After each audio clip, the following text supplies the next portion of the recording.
দ্বিকক্ষ বিশিষ্ট সংসদ গঠনের প্রস্তাবে আগ্রহ থাকলেও সংখ্যানুপাতিক প্রতিনিধিত্ব চালুর বিষয়ে স্পষ্টভাবে বিরোধিতা জানিয়েছে বিএনপি। দলের শীর্ষ পর্যায়ের নেতারা মনে করছেন এই পদ্ধতি বাস্তবায়িত হলে তা বাংলাদেশের রাজনৈতিক সংস্কৃতি ও গণতান্ত্রিক ধারা ব্যাহত করতে পারে।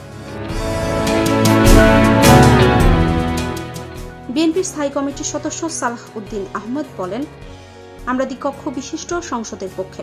এতে সংসদে পরিপক্কতা, ভারসাম্য ও নীতি নির্ধারণে যথেষ্ট সুফল আসতে পারে।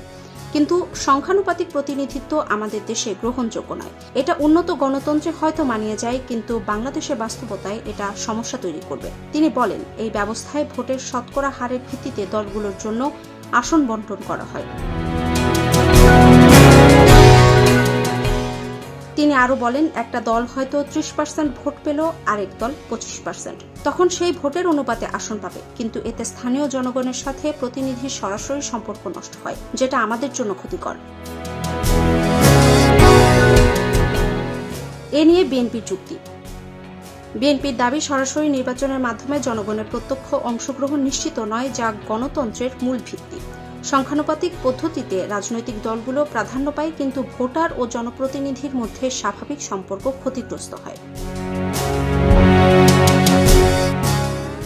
দ্বিকক্ষের পক্ষে কেন বিএনপি? বিএনপি দ্বিকক্ষ বিশিষ্ট সংসদের পক্ষে মত দিয়েছে মূলত নীতি নির্ধারণ ও বিল পাশের ক্ষেত্রে আরও গভীর বিশ্লেষণ ও পুনর্বিবেচনার সুযোগ তৈরি হবে বলে। উচ্চকক্ষে বুদ্ধিজীবী, পেশাজীবী ও অভিজ্ঞ রাজনীতিবিদদের অন্তর্ভুক্তির মাধ্যমে আইন প্রণয়ন আরও কার্যকর হতে পারে বলে দলটি মনে করে। রাজনৈতিক প্রেক্ষাপট।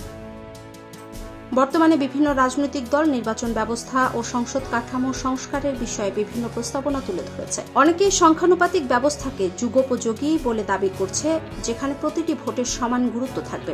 তবে বিএনপি স্পষ্ট করে বলেছে, তারা এই ব্যবস্থাকে বাংলাদেশের জন্য উপযোগী মনে করেন না।